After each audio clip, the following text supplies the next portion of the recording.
when we have an event like the oil spill, which is an enormous environmental impact, it can or cannot be a personal experience for the children, depending on what happens in their own personal life. If it's just something they read about on the news, it may not touch them in the way that, let's say, a parental divorce would. But on the other hand, if their parents are extremely anxious about money because they've lost their livelihood because of the oil spill, then that becomes as personal to them as something like a divorce. When parents are stressed, children are stressed, because especially young children are not independent of their parents.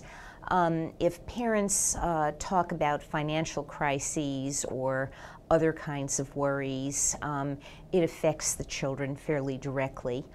Sometimes parents are just more anxious and more short-tempered, so there's just generally more stress and irritability and maybe even more punishment in the family.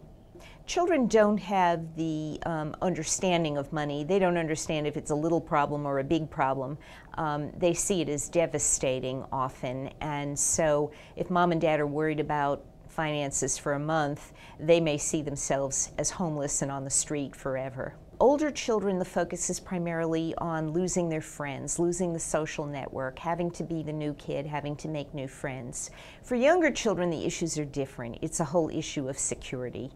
Parents are supposed to be all-powerful, and they're supposed to be able to make everything, to protect you from everything and make everything bad go away. And here's an example where parents are not all-powerful. They can't fix the oil spill, they can't fix the financial problems resulting from it, and so it's like pulling the rug out from under a small child. Parents can help their children primarily by keeping things as calm and normal as possible. To the best they can, they should be discussing their worries with other adults, not with their children. They should prepare children as much in advance for any changes. If they have to move, give the child as much preparation as they can. It's okay to say to a child, you can't have a cell phone this year because we're having some problems. That's an important part of growing up, the reality. That's teaching them financial values.